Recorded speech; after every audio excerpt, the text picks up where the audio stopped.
All right, so we are now recording. So a couple of things just to begin, as always. Firstly, we made it over 2,500 members. We're almost at 2,600, so that's really exciting, and thank you all for contributing and participating. Love what this group is becoming. Secondly, as I say for all of our recorded sessions, our group is private. These sessions are public. This is posted on my website. It's posted on a variety of other forums. So anything that is said today will be public. Please be advised of that fact before we begin. And that being said, let me just jump into what it is we're going to talk about today. And we can get cracking on things. Just give me 1 second while I find.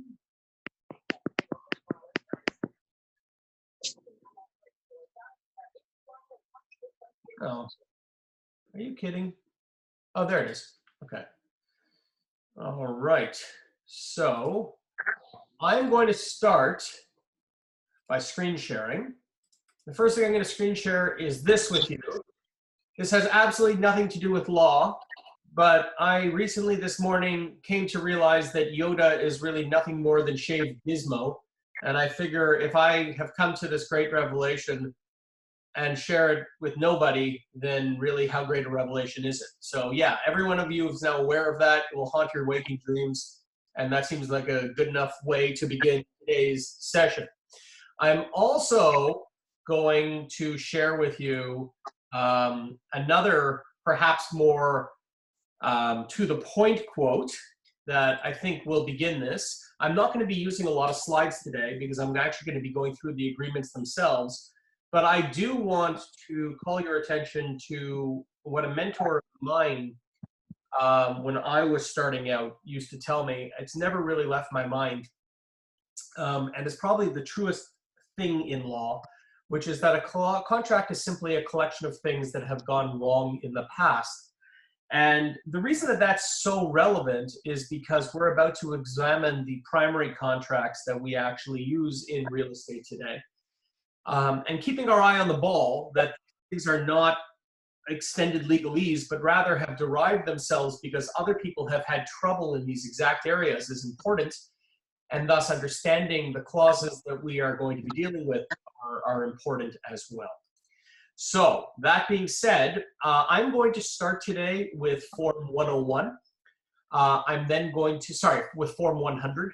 I'm then going to move to Form 101. The reason I'm doing that is because Form 101, as you guys are aware, contain many of the clauses contained in Form 100 with a couple of differentiators. And so I think it's just a very convenient and easy way of actually doing things.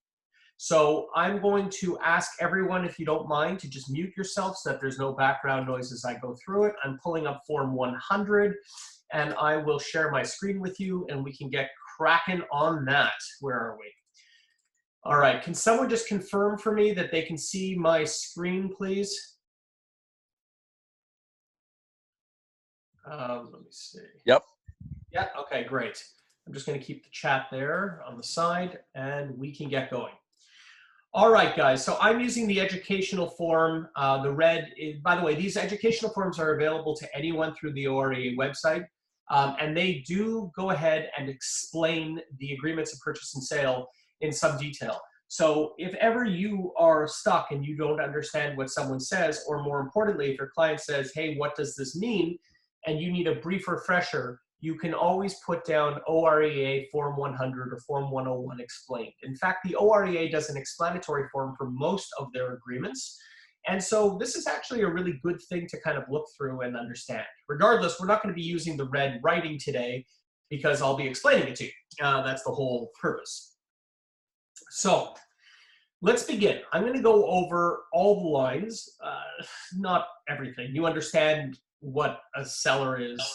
You understand perhaps a couple of these terms, but I am going to quickly take you through a lot of things that perhaps you are unclear of as we go forward. So let's start with something fairly simple. Let's start with these lines, the buyer and the seller. Obviously, we understand what a buyer is. Obviously, we understand what a seller is. Although I would point out that in the commercial world, the words buyer and seller are substituted for vendor and purchaser. And any good agreement really should always have a clause in Schedule B from your brokerages, basically saying that buyer is to be substituted with purchaser and seller is to be substituted with vendor. Why? Because when you're slapping together your Schedule A, if you're taking a clause from a commercial agreement as opposed to a residential one, suddenly it's going to be making reference to buyer, to purchaser instead of buyer, and buyer is the term we use for residential, purchaser is for commercial. But the reason I'm stopping to pause on this is because oftentimes the buyer and seller are not individuals. Oftentimes they're corporations. And I cannot even tell you how many times I see corporations signed for inappropriately. In fact, they may not be corporations. They could be power of attorneys as well. We're going to talk about that as well. So the first question I want to address today is if you have a buyer or if you have a seller that is in fact a corporation, how do you actually have your clients sign? Well, this is so the buyer, let's say that the buyer is a corporation. Let's say that it is 387 whatever Ontario Inc. Okay, let's say that that's the actual name of the corporation. How does that person sign the agreement? How do they sign it here? Well, the answer is, and I'm going to just shoot over, I'm going to stop that share, and I'm going to just move into Word for 1 second. Where are we? The answer is that we sign documents on behalf of a corporation in a very specific way. What we do is we write the corporation name. So again, let's just, oops. So again, blah, blah, blah, blah, Ontario Inc. And then we have a signing line like this. Then we have, oops, then we have the words per Mark Morris. I'm going to explain all of this. I have authority to bind the corporation. The reason that you want to sign your agreements if you have a corporation this way is as follows. So what happens is you're clearly signing on behalf of a corporation, meaning the corporation is taking responsibility. Mark Morris signs right over there. Who signs? Mark Morris. It should say comma ASO. What does ASO mean?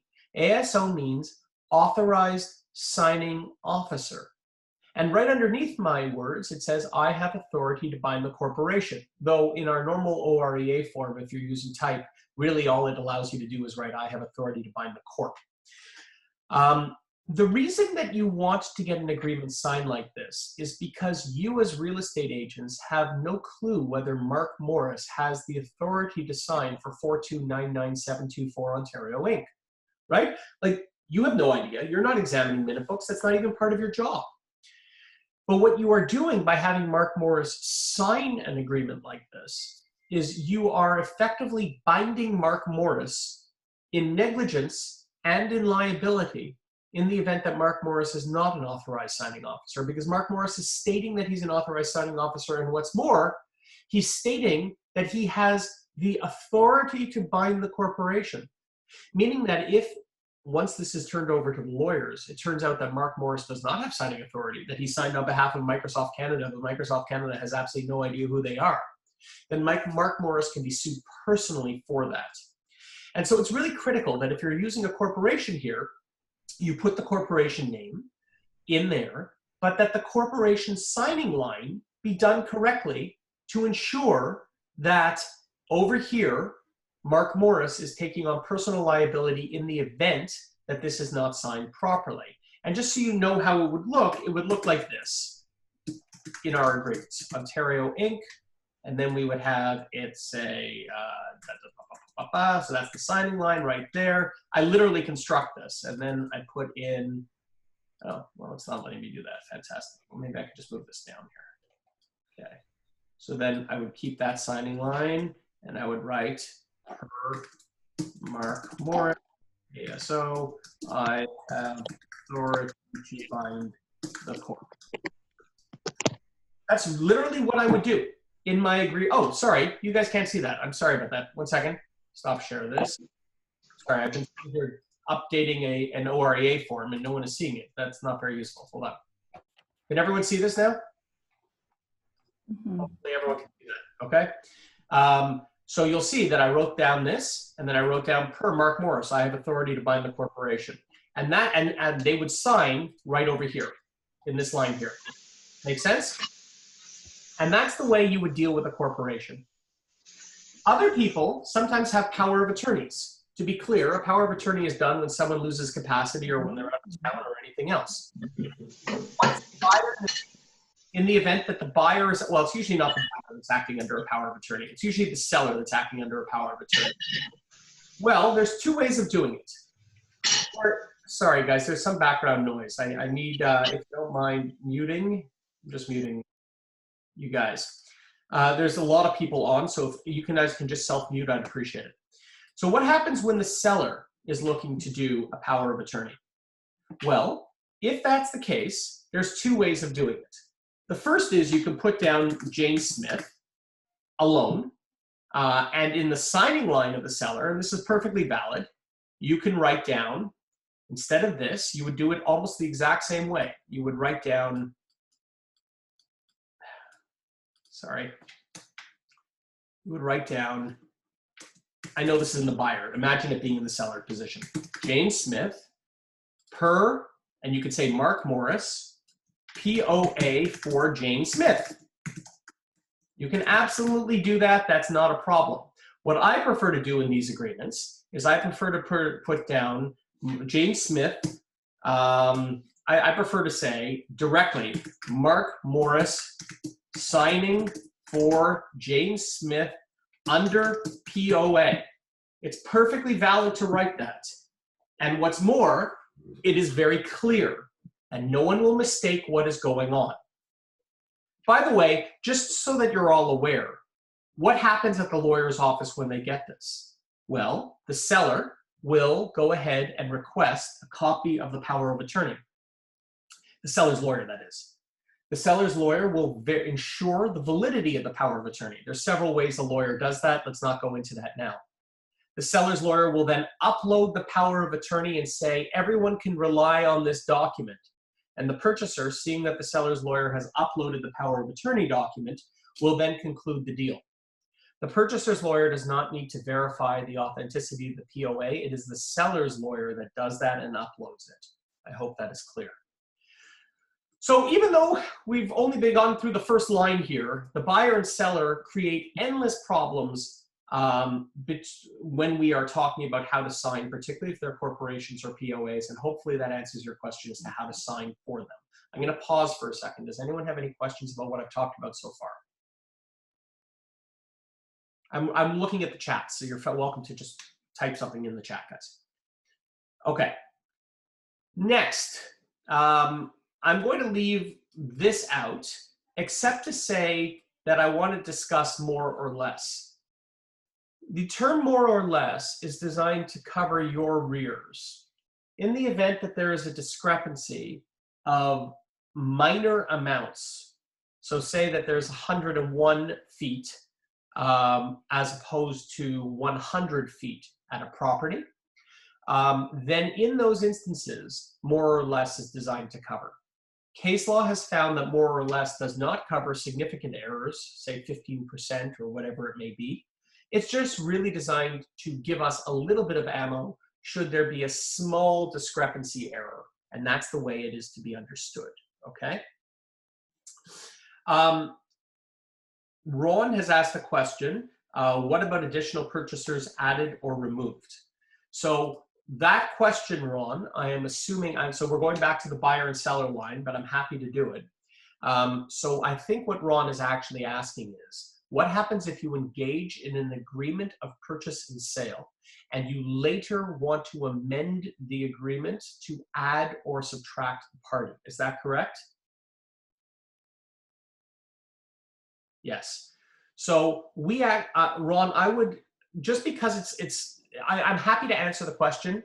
Actually, we've answered this on the forum several times, but I'll just be very brief and to say that the normal amendment form that we have, if you are doing an amendment to add a party, it is going to have to be signed by both of the new people, the old buyer and the new buyer that you are adding, and you would be well advised to add a schedule to the amendment attaching the original agreement of purchase and sale and making reference to it in the amendment stating that the new buyer agrees to be bound by the terms contained in the agreement which is attached to Schedule A. And in that way, you are ensuring that they had knowledge of what was contained and they are fully bound by the agreement. You can check, I will put reference when I post this video to the previous postings on this subject, which detail this in some detail, okay? Excellent. Let's keep on moving. So, the deposit. I know Brian Madigan has done a good deal of sessions on the deposit, and the critical component for those of you who perhaps are new, because we have quite a few people online with us today. I can't really see how many because I'm screen sharing.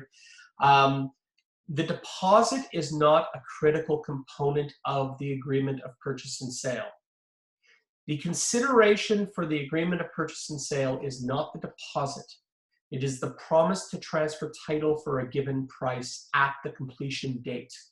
Accordingly, if there is $0 in deposits, it continues to be a valid agreement of purchase and sale. If there are $0 in deposits, it continues to be a valid agreement of purchase and sale. Similarly, if a deposit is promised herewith or upon acceptance and is not provided, the agreement of purchase and sale continues to be a valid force in effect. Now, there is case law that stipulates that the seller may have recourse in the event that it was not provided within 24 hours of this agreement, as it states over here, and in fact may even be able to get out of the agreement. I'm not going to talk about that. We've talked about that in some detail. But what I'm getting at is that the buyer has fully committed and the breach of the agreement does not allow them out of the agreement. That would be pointless. If you could just breach a contract and thus be released from a contract's terms, what's the point of a contract in the first place? So that's what I'm going to say about the deposit, and I'm going a bit briefly over that specifically because we have dealt with that in great detail. And those of you who are interested in delving into the weeds and learning about the case law, please reference Brian Madigan's talk on this just a couple of weeks ago, which delved into this in some detail. Okay, the irrevocability. I don't want to go into this too much. You all kind of understand this. What I would point at, and it is valid. It is valid from the moment the buyer brings an offer because this agreement is signed under seal. Many of you will remember that from your days in the OREA. I'm not going to go into the details of that. It's irrelevant other than to say the irrevocability is valid. But if they miss the time where they accept the agreement, then the offer shall be null and void. As I've talked about in a previous lecture on contract law, acceptance of an agreement does not just mean a signature on this document. It means a signature and communication in the manner described in the agreement under Section 3, the notices. I'll come back to completion date in a second. This notices section is actually incredibly important. It is very, very, very important, particularly if your negotiations have turned adversarial, that you communicate to the other side in the manner described in the agreement. And the manner described in the agreement provides for only two things: a fax number and an email address. And in the old agreements, a year or two ago, it only had a fax agreement. And if you are sending, if someone says, oh, I'm not at my email address, send it over to this email address, you are not communicating technically in the manner described in the agreement. And thus, technically, it is not legally valid acceptance. It is vital that you actually look up the notices provision of every agreement and that your counter offers, which are really new offers, your acceptances, your waivers are all sent to the address or the email address or the fax address that is noted in Section 3. And if someone says, send it to something different, of course you're going to send it to something different. You're trying to keep a relationship alive, but also send it to the place contained in the Section 3 notice provision. right? So you send it to both, just to make sure. Does that make sense? Good. Laura just asked the question. Okay, I just answered that. Great. Next, let's move backwards and talk about the completion date. I don't care about the completion date other than to say 6 p.m. is the day and time, and you probably are aware of that. But I do want to talk about this. Upon completion, everyone forgets this. Upon completion, vacant possession of the property shall be given to the buyer. What does that mean? That means that if you have nothing to the contrary in Schedule A, there are to be no tenancies at the premise. You do not need to stipulate in your agreement of purchase and sale that there are no tenants. That is not a requirement, because Section 2 is already saying vacant possession, meaning no tenancies, will be there. And if you have a tenancy that you are looking to keep on, then it is vital that you include that in Schedule A, because otherwise the standard form of Section 2 will apply. Vacant possession, by the way, has also been defined in several small claims court cases, which are not binding precedent, but will be largely, I believe, the way that subsequent courts interpret this, to mean broom-swept condition. That is to say, if you get to a property and it is massively dirty and requires a cleaning crew, that is not vacant possession of the property. Vacant possession of the property means that there's no debris, means that there's no tenancy, and that it is in broom-swept condition. Note, not clean condition. Broom-swept does not mean meticulously clean. There could be grease in the oven, and that is perfectly acceptable. It means broom-swept. That is a defined term in certain small claims court cases. Chattels and fixtures. I really don't want to go into this. Every single one of you knows it, and it's the bane of my existence when a lawyer spends time talking about chattels and fixtures, because it means they don't know their stuff and they're just looking to speak. There is tons and tons and tons of case law on the fact that we should be defining chattels and fixtures, because there is a blurred line between whether a 300-pound garden gnome in a backyard is a fixture or a chattel. Brian Madigan has actually spoken on this, though to his credit has not done it as a subject, which is what I was bashing before. He has spoken about this in his previous lecture as well, and if you are interested in going over fixtures and chattels, you're welcome to check that out. The be-all and end-all is this: try to list as much as possible so that it is defined what is staying with the property, which is a fixture, or what is going with the owner, which is a chattel, right? The hot water tank, the hot water rental items. For those of you who are new and are watching this, all I would point out is that almost anything can be a hot water item, and anytime you get can be a rental item. And when you get a rental item, it's usually a terrible thing. A hot water tank for a home costs $3,000. The present day value of a contract with Enbridge or someone else or Reliance who goes ahead and installs a hot water tank, yes, it's paid out over many months, is about $10,000. So there's a huge premium when you buy these rental contracts, and they are enforceable contracts. And as a result, really any rental item becomes contentious, because what it means is I have purchased something which you are going to now have to pay a good deal of money for. Make sure you write them down. And for the new agents out there, if it's anything, if it's a hot water tank, fine. If it's a furnace, be aware that furnace rentals often cost as much as condo fees for condos that have roads. They come in at about $150 a month. They are not inconsequential. A hot water tank can be up to $30 a month. A furnace rental is about $150. So please be aware that this is not inconsequential when they write it down. And you should be exploring what the costs of these things are, because it causes endless conflict. Remember, a cost over time is, as someone just said, I had a seller pay $11,000 to get out of an air exchange rental. So Ish asks, and that's true, I've seen more. What if the buyer does not want to assume the rentals? Well, then just put down the buyer does not agree to assume rentals. And then what happens is the seller still has a rental, and the seller then needs to call up Enbridge or Reliance or whoever is holding them hostage and buy out the contract. actually pay them money and say, I have a contract where I have agreed to transfer over everything that is not on a rental basis. I cannot assign these contracts. I therefore need to buy them out. And so if the buyer pushes back, then it becomes a point of negotiation where the seller understands that they're making $1.5 million for their house, but they have to spend $15,000 buying out their contract. Does that make sense? I assume it does. That's not really all that complex. Okay, let's move on to HST. HST causes no, we're not talking about for new builds. I'm specifically talking resale. Anyone who's interested in discussions on how new build HST works and the resale and everything else can go to video sessions on our site. We have dealt with it in detail in previous lectures. We are talking about HST on resale.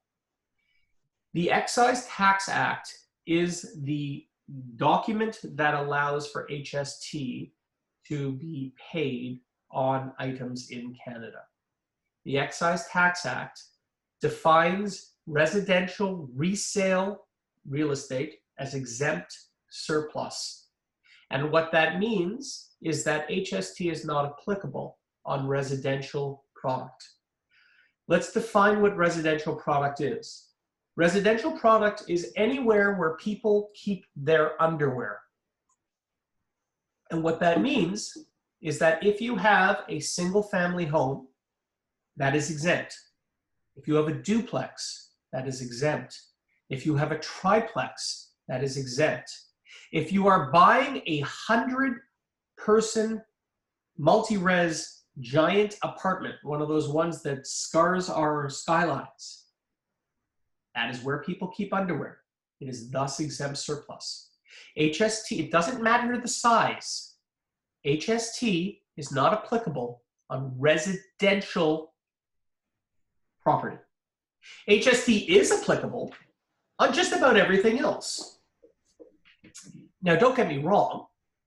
We're only dealing with the Form 100 and 101. We're not dealing with the Form 500, which is commercial, where it says HST is in addition to. In the event that both parties, the seller and the buyer, are registrants for HST purposes, HST is not payable even though it's due and owing on commercial purchases. But we are talking about, what about residential, which is used for Airbnb? So I'm asking you guys to think about this. Is that a place where people keep their underwear? And the answer is yes, it is, and therefore it's residential property. It's not about whether it's being used for commercial use. It's not about whether or not it's being leased. It's about what is the point of use of the property. What is the purpose of the use? And if the purpose is for residential living, it is exempt.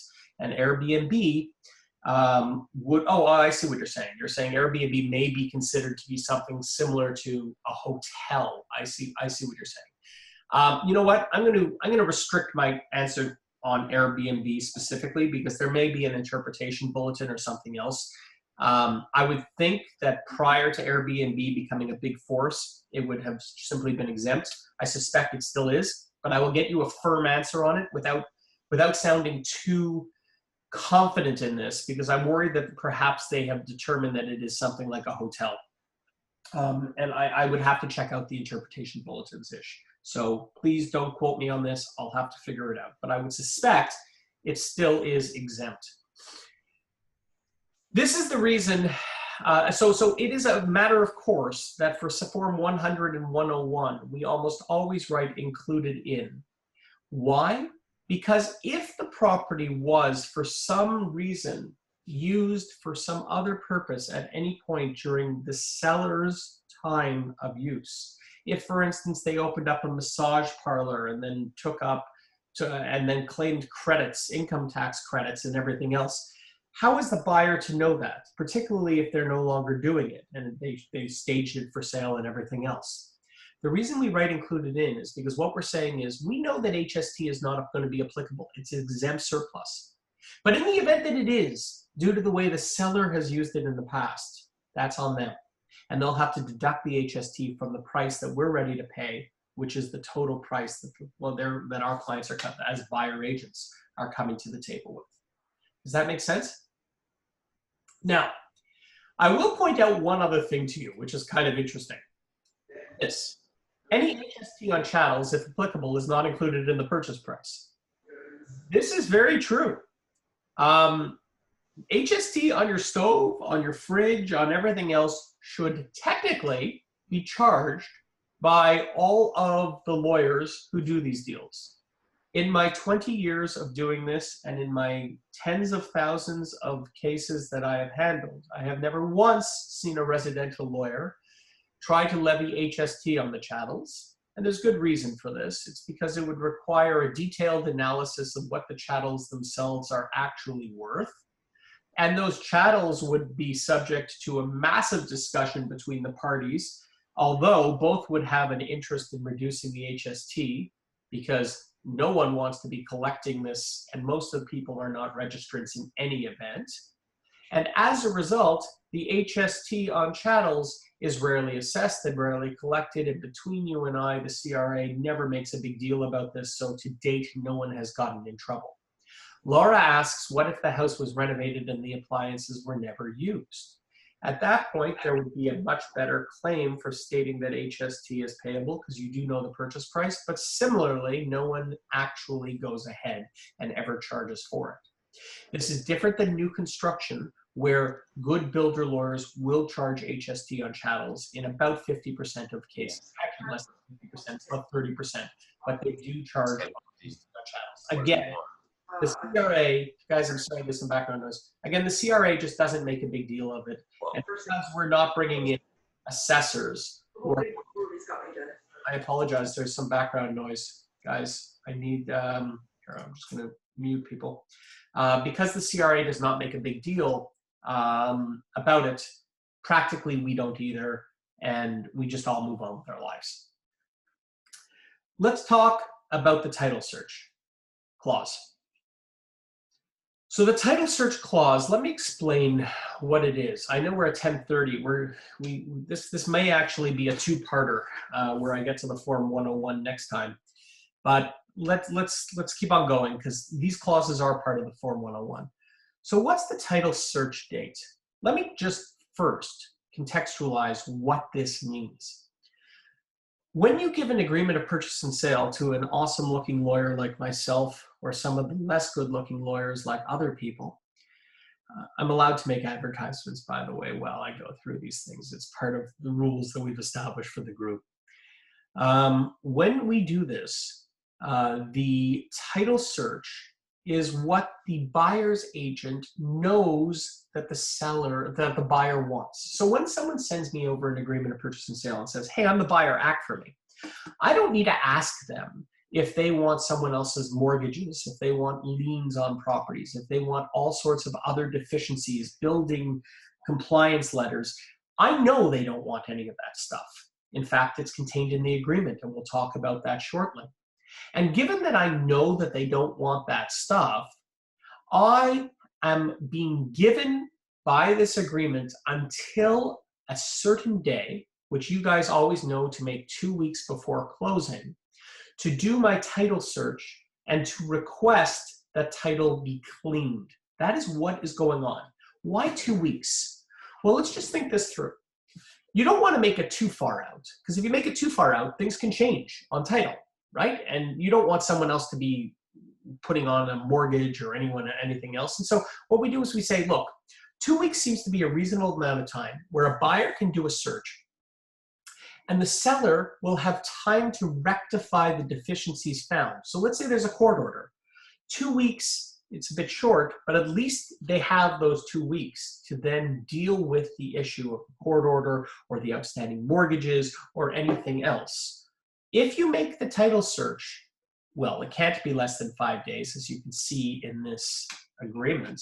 But if you make the title search 1 week and there is a significant problem on title, the seller's lawyer may simply not have enough time to deal, causing an extension to be needed. And that's the reason that we always ask for 2 weeks. I would also state, and I'm the only one who ever says this, but I'm convinced it's accurate, that first of all, this line here where we write down present use is actually never really filled out correctly. most of you who are in the residential space are trained to write single-family residential. And that's not really a use at all. They aren't really referring to understand a use, you really have to understand the applicable municipal bylaw and what it is that that use is. Now, you can continue to write single-family residential. Don't worry, keep on doing it. Fantastic. Or if it's a duplex, you write duplex, or a triplex, you write triplex. But you should know that in the event that you're completely kerfluffled, writing nothing still makes sense for the agreement. Because if you read this, it says to satisfy the buyer that there are no outstanding work orders or deficiency notices affecting the property and that its present use may be lawfully continued. So if you write absolutely nothing, what you're saying is the present use, the 3 people living there, triplex, that its present use may be lawfully continued. You don't necessarily need to write anything in there in order for it to be valid. And that's just kind of interesting little tidbit in this section that many people don't really pay attention to. All right, let's start turning to the stuff that really, what if someone Ish writes, what if the seller has something added to their title prior to closing? Would the buyer get notified about it? That's a good question. So we're going back here and we're saying, okay, well, you buyer lawyer, you've sounded all smug, you've done your search 2 weeks before, but what happens if a week before something happens to title, a lien is placed on or anything else? Our systems, our legal systems, before we register, actually give us a notice saying, hey, this is the last instrument that was noticed on title. And a competent lawyer, and you should only be using competent lawyers, takes out the title search that was performed 2 weeks previous, and then compares the last instrument there to the last instrument that they are being alerted to prior to registration to ensure that title has not changed. Does that make sense, Ish? Okay. Ish says yes. I realize you guys don't see the chats in these recordings. Okay. Let's go to this title. And I know that Section 10, Section 11, Section 12 are really the portions of the agreements that cause most people's eyes to glaze over. And they glaze over specifically because they're very hard to understand. And I hate Section 10 because it actually isn't written in proper English. I actually have spoken to the OREA Forum Committee about this just a couple of months ago. And I've complained that part of the reason that Section 10 is so hard to understand is because it starts with a preposition provided. And provided what? Like where is that coming from? And what they actually mean by this is this whole agreement will take place provided. And I wish they would say, all the terms of this agreement of purchase and sale are to conclude provided that. But they don't. I wanted to hear what he had to say. It's a lawyer running it? It's actually the Forum Committee of the OREA that writes it. Did you hear what I said or not? Sorry, I don't know. Someone just spoke and asked the question. Was that directed at me or not? I'm not sure if that was directed at me. Okay. So the OREA Forum Committee, I think, is a bit at fault for making an incomplete sentence here, which makes this a very difficult thing to understand. But for your own purposes, seeking to understand this as this agreement shall conclude on its terms, provided that title is blah, blah, blah, blah, blah, makes this a much easier thing to understand. And what does it say? It says that we are able to conclude this agreement on its terms, provided that there are no defects on title except for 4 things, A, B, C, and D. You see that? It says A, B, C, and D. So the way to understand this is we can move forward with this. Clean title has to be provided, except that clean title doesn't need to be provided. There are allowed to be 4 different quality of things which can affect title, and we still need to proceed with our deal if one of these 4 things are there. And let's examine what they are. So any registered restrictions or covenants that would run with the land. So if you have a subdivision and they say, hey, no pink garages, as long as your garage is not pink, that restriction on title is something that you are bound to accept, as long as you are complying with it. Okay? Now, most things don't have that. A lot of subdivisions used to have no clotheslines. That's now illegal after Dalton McGuinty's government said, hey, for environmental reasons, we're allowing clotheslines. But there's any number of other things. Perhaps there's something that says no pools. Perhaps there's something that says whatever it is. As long as the sellers are complying with that registered agreement, then you cannot object to the fact that that's on title. B, any registered municipal agreements and registered agreements with publicly regulated utilities, provided they've been complied with. So, if you think about it, you own a property, I own a house here, and I'm looking right now out my window and there's a hydro line. That hydro line probably comes as a result of publicly regulated utility statutory authority. Now, statutory authority is also given in a different one, which we'll talk about in a second, but it may very well fall under Section B as well. And you can't object and say, I don't have clean title because there's a hydro line that comes into my property and that impugns my property. You're not allowed to do that.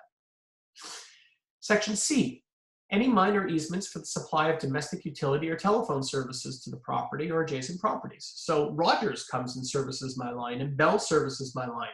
And I'm not allowed to say, hey, no, this is not clean title. Sarah writes, what if someone has built a big deck on top of a utility easement underground as an example?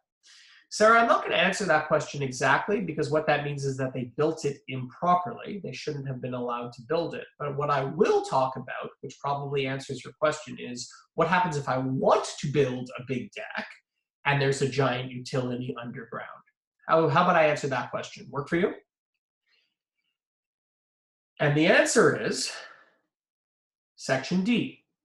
Any easements for drainage, storm or sanitary sewers, public utility lines, telephone lines, cable television lines, or other services, which do not materially affect the use of the property. Now, materially affect the use of the property is something that has been defined in several cases. In fact, they're contained in your OREA law book for your course. A couple of cases where someone wanted to build a sewer and they found out that there was a giant sewer drain for the subdivision that ran through their backyard. And accordingly, they were unable to build that pool. And the court found that that materially affected the use of the property. And thus, there was no obligation that the buyer had to assume the property with that sewage line. Why? Because again, let's read Section 10. You must close in accordance with the terms of this agreement, provided that title is good and free from all restrictions except A, B, C, and D. D being sanitary sewers, public utility lines, telephone lines. So you have to accept them, provided they don't materially affect the use of the property. But in that instance, they did. And Sarah, I would argue that if you were looking to build a deck and you were prohibited from building the deck as a result of a sewage line, that would, again, similar to a pool, materially affect the use of the property. And thus, a good lawyer, upon discovering that, and should they discover that prior to the title search date and requisition it, would have grounds for stating that that materially affects the use of the property. Thank you very much. You are not providing us with good and free title pursuant to Section 10 in the agreement. Did that answer your question, Sarah? Barbara, yes, everything is always recorded. And what if a survey was provided up front showing the easement? Okay, well, that isn't necessarily,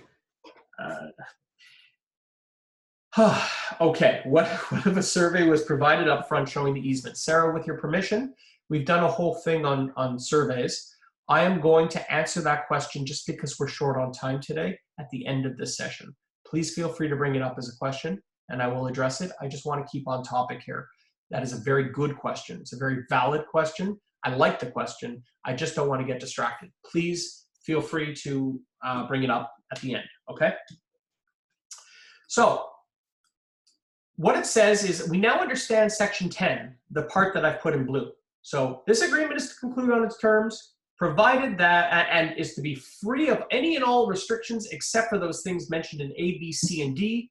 D, unless those things mentioned materially affect the use of the property. Hopefully that's clear. Then it says this: if within any of the specified times referred to in paragraph 8, these dates here, the title search date, your 2 weeks, any valid objection to title or to any outstanding work order or deficiency notice is made, or if the principal building may not be insured against risk of fire, and if that defect cannot be remedied, then this agreement shall be at an end. Now let me break this down for you, because that's actually very complex and you have to understand the way that the law now reads this. So what it says is, if you are making an objection that does not go to the, I'm talking in English here, I'm just going to remove the legalese. If you make an objection that does not go to the root of title, you must make it in the time specified in section 8. What is root of title? Root of title is if you simply cannot convey what it is you've promised to convey. So if, for instance, you're saying, I own this house, but you don't own the house. Or if you have a condo and you say, hey, by the way, I have a parking spot, but you don't have a parking spot. That's a root of title issue. You're unable to convey. You can object to that at any time prior to closing, period. It doesn't need to be done in the title search date. What needs to be done in the title search date are things that are not root of title issues. So anything, if you have an easement problem, if you have a objection because of a building compliance work permit or anything else, all of that has to be done in the time specified in section 8. And if you don't do it in section 8, because your lawyer has missed the title date, which happens so frequently I cannot tell you with bad lawyers, it happens all the time, you have no idea, then the seller can force you to close because you did not comply with the time stipulated in section 8, the title search date. So firstly, you have to do all your searches and you have to object to problems found that are not root of title issues by the title search date. That's the first thing it says. And it says that in the event that the seller, upon receiving notice of these objections, cannot rectify the problems. So what it says is if within the specified times, any valid objection to title or any work outstanding or deficiency notice, or the fact that said present use may not be lawfully continued, so if in fact it's a duplex but it's not lawful, or that the principal building may not be insured against risk of fire. I'm going to stop there. Risk of fire from an insurance lawyer, I've gotten this directly, is no longer a thing. If you get insurance on a property, it automatically contains fire insurance. So by writing risk of fire, what they mean is, or that the principal building may not be insured, an insurable entity.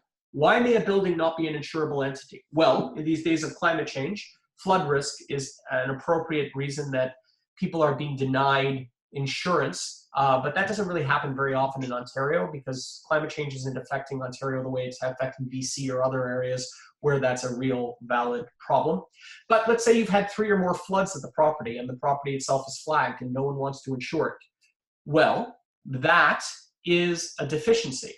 And if the property cannot be insured, or if the seller cannot rectify the issues that you have objected to, then, and the seller is unwilling or to remove, remedy, or satisfy or obtain insurance, save and except as against risk of fire. And then it says title insurance. Now this is very interesting. So what it's saying is, okay, if you can't get insurance, if the house is uninsurable, the agreement is at an end.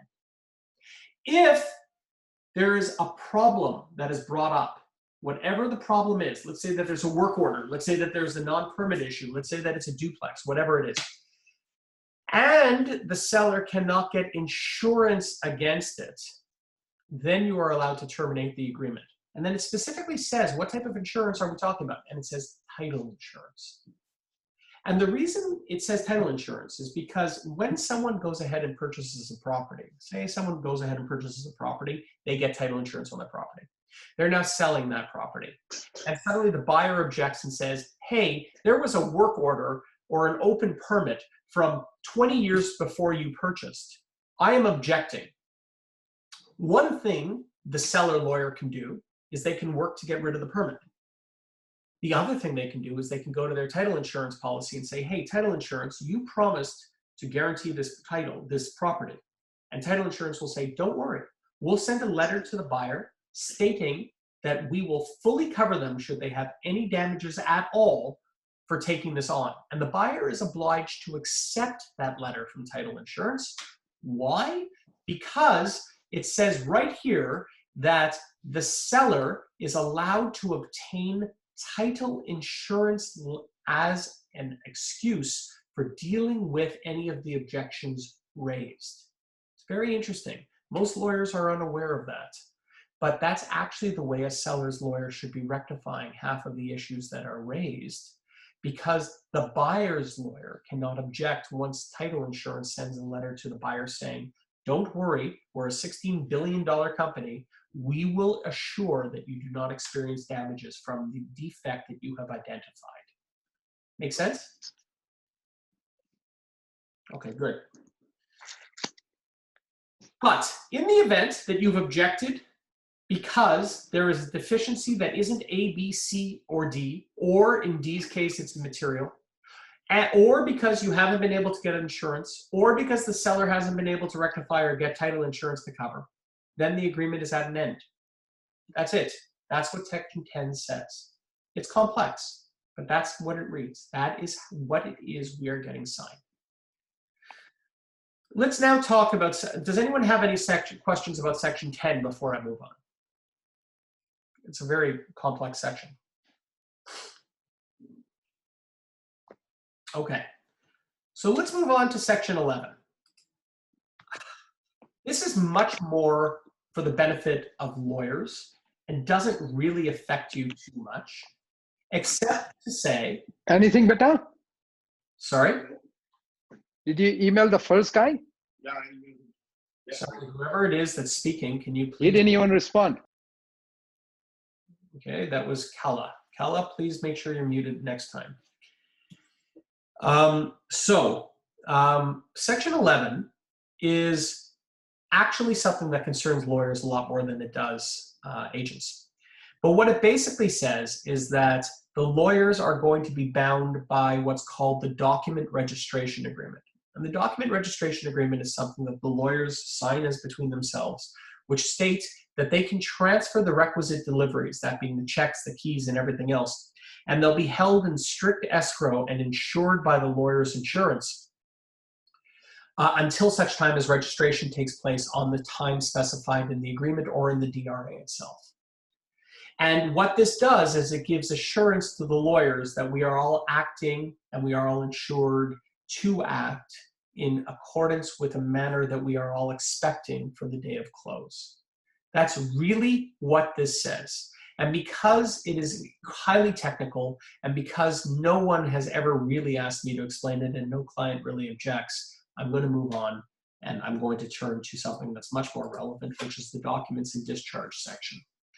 And the documents of discharge section, I challenge people who do not know what the section means to read it and understand, because I will be damned if anyone who speaks English can actually understand what the heck is going on here. It's possibly the longest sentence in English history. Buyers shall not call for the production of any title, deed, abstract, survey, or any other evidence of title to the property except as are in the possession of the seller. If requested by the seller shall deliver a sketch of survey or property, yada, yada, yada, yada, yada, yada. And here's the longest sentence in the world. If a discharge of any charge mortgage held by a corporation incorporated pursuant to the Trust and Loans Company Act, chartered bank, trust company, credit union, Caisse Populaire, insurance company, and which is not to be assumed by the buyer on completion is not available in registered form on completion, buyer agrees to accept seller's lawyer personal undertaking to obtain out of the closing funds a discharge in registrable form and to register same or cause same to be registered on title within a reasonable period of time after completion, provided that on or before completion, seller shall provide to the buyer a mortgage statement prepared by the mortgagee, setting out the balance required to obtain the discharge, and where a real-time electronic cleared funds transfer system is not being used, the direction executed by the seller directing payment to the mortgagee of the amount required to obtain the discharge out of the balance due on completion. Someone asked if I can say that again, but this time backwards. And to that, I say I can still shoot people out of this group at discretion. Thank you, Zoom. And I may have to do that for that question. So look, guys, let's talk about what this is in English and what it means to you, because it means something important. What it's saying is that when I go ahead and get money, so let's say I'm acting for the seller. Let's say I'm acting for the buyer. One of the things the buyer does not want is someone else's mortgage on property. But there's a practical problem. And that problem is that the buyer is only getting the seller's money on the day of close. And the bank is not going to discharge that mortgage for up to 30 to 60 days. That is to say, when someone buys a resale property, in almost all cases, their interest is placed on top of an existing mortgage to the seller. And that seller does not remove that mortgage on the day of closing. Rather, what happens is the money is forwarded to the bank from a letter pursuant to a payout statement that the lawyer has received from the bank. And they say, here it is, here's the money to the following day. Please discharge the mortgage. And about 30 days later, the bank discharges the mortgage. And at that point, the title is assured. Well, technically, absent Section 12, there's no need for the buyer to accept title with someone else's mortgage on. But Section 12 says, hold up. If it is a major financial institution, you must accept the seller's solicitor's undertaking to remove the mortgage. You must accept title with that mortgage. Okay, that sounds very. All right, good morning, good morning. Sorry, guys, hold on. A Please. lovely Sorry. Monday to all of you. Sorry, that was from a previous recording. I apologize. What does this mean? This means that provided your seller has a mortgage with a major company, you have no issue. But if your seller has a mortgage from Uncle Bob or a private mortgage, then the buyer's lawyer is under no obligation whatsoever to accept the solicitor's undertaking. And accordingly, if you are representing a seller and if you know that there is a private mortgage that is on the property, please inform your lawyers well in advance when you give them the agreement of purchase and sale, because the buyer's lawyer will not accept a solicitor's undertaking to remove the mortgage. They will not. They will require proof that the mortgage has been discharged on the day of closing. And there are ways that lawyers do this, but it's different than the way they deal with TD Bank or Scotiabank or anything else. And so what this actually says, if I were to put it in English, is this. If you have a private mortgage, your lawyers are going to have to work much harder and need advanced notice. That's what this says, because the buyer does not need to assume the mortgage on closing. Does that make sense? That's what's going on here. That's what this says. Okay. Insurance.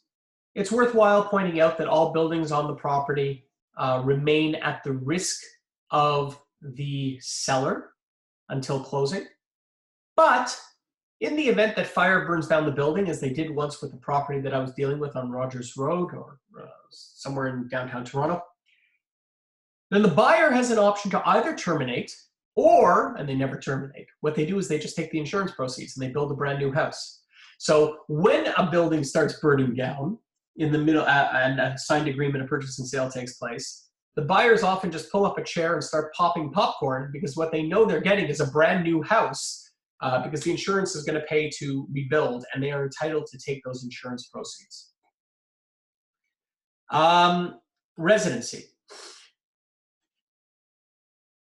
In the event that someone is a non-resident of Canada for tax purposes, not for immigration purposes, for tax purposes, that will be determined by your accountant, then the buyer is allowed to withhold 25% of the purchase price and remit that to the government in taxes. I've discussed this in great detail in previous lectures.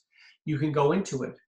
This is to say, however, that if their seller is an overseas seller, is Chinese or something else, and they have a mortgage for 80% loan to value on the property, there will not be enough money that comes from the buyer, because the buyer will take So 25% remitted to CRA, and will then only give 75% over to the seller, and the seller will be unable to discharge its mortgage. So just be aware that that's what that provision means. And if you have any questions about the taxes, please verify. We've gone into great detail on section 116 in the past, in previous sessions, and I'll be doing another session on tax due to popular demand shortly. Let's see, time limits, family law, UFI, legal, consumer reports, agreement in writing. I'm sorry, it's just because we're at an hour, so I'm going to try to bring this to a bit of a close, and I will do Form 101 maybe later this, well, I guess it would be next week. We'll do Form 101 next week. It's just, I'm sorry, I've been trying to go through it at top speed, but it requires explanation.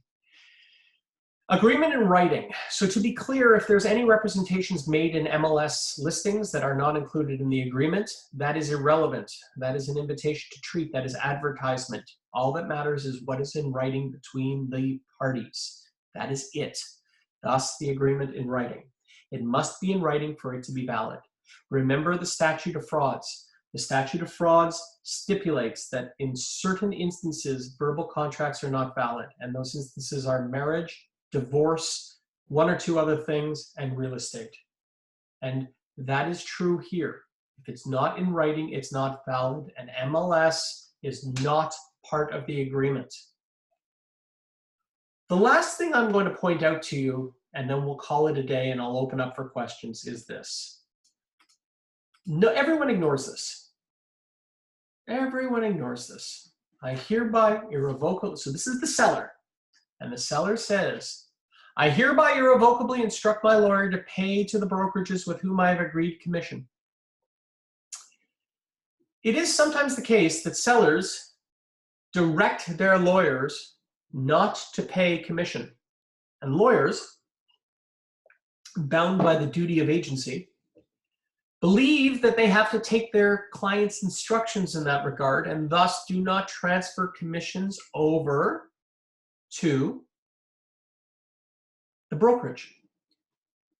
There is ample case law, I have posted about it before in the forum, which states that that is an illegal move by the lawyers, that the monies based on this provision are what are deemed to be equitable assigns, and thus the lawyer has no option but to turn them over to the brokerage, even if their client is saying, do not turn the money over. If any of you find yourself in a position where monies are not being turned over from the seller's lawyer to the brokerage, please contact me or other competent counsel, and we will write the requisite letters based on Remax Garden, which is the seminal case on this area, which calls these monies equitable assigns and not in the control of either the lawyer or the real estate or the client upon successful completion of the deal. So that's really the Form 100. I'm going to open up to questions. We will do Form 101 as a separate lecture. I thought I'd be able to get to both of them, but apparently not. And of course, Form 101 will be quicker because we've dealt with quite a few of the provisions that we would talk about. So I suspect it will be another half hour. Any questions for me right now?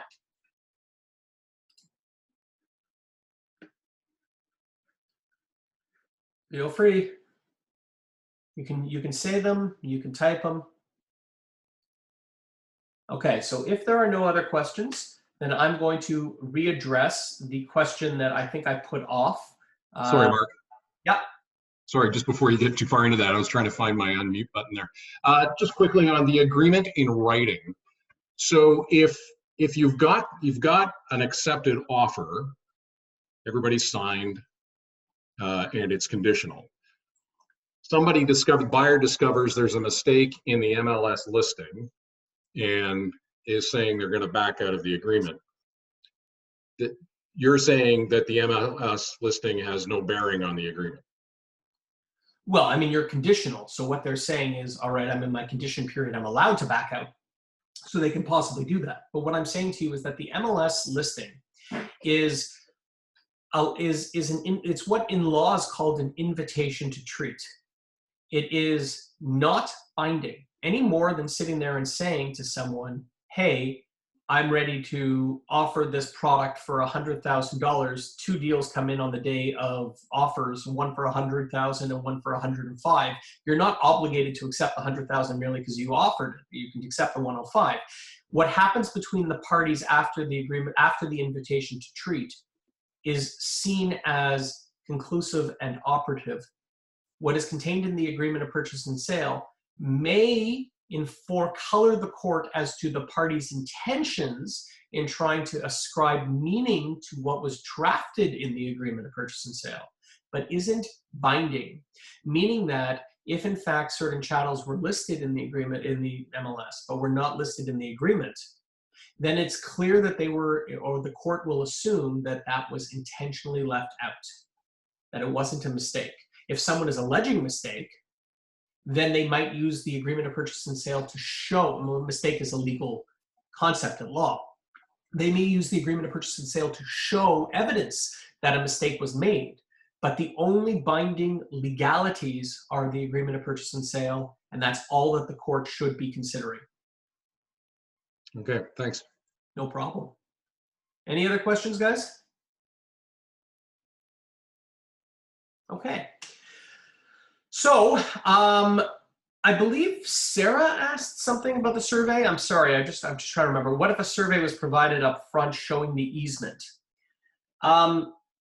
So, the fact that a survey was provided up front does not necessarily allow, does not invalidate a buyer's ability to object. Because after all, a buyer isn't expected to understand what a survey is, nor is there anything that says that the survey itself is accepted by the buyer and forms part of the agreement. A survey is there to allow a lawyer to determine that clean title is there. And I would think that on the basis of the survey, an objection could still be made, unless there's wording to the effect that the buyer accepts and acknowledges the survey and all of its contents. So guys, that is so a valid objection can be made. Now, don't get me wrong. The seller would then turn back and say, "Thank you very much. We disclosed this as part of the survey." And then you could say, "Well, you may have disclosed it, but you still promised clean title, and this materially affects the use of the property." So, and there'd be a fight back and forth on that as to whether or not the disclosure itself meant that an objection could not be made. But I would veer strongly to the idea that an objection could still be made, that merely providing a survey does not in fact obfuscate your rights that are contained clearly in the agreement. Okay guys, I think that is, Sarah writes back, okay, often agents do ask our buyer to sign the survey and confirm an easement encroachment. Well, if they confirm it, then yes, you can't object, obviously. Guys, thank you very much. We will turn to Form 101 later on. The posting of this will come out later on today.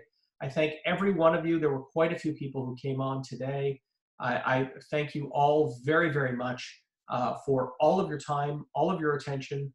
I hope you guys are getting as much out of the group as I am, and I would encourage every one of you to invite your realtor or other professional legal friends to join us, because the more the merrier. Take care and have a great day.